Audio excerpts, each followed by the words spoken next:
How to fix Facebook Messenger messages of the request not showing. Hi guys, so first thing, open the settings on your phone and then go to the apps manager.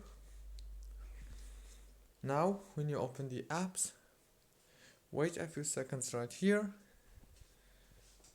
scroll until you find Messenger, click on it, click on force stop, click on data usage. Make sure to enable all these options here.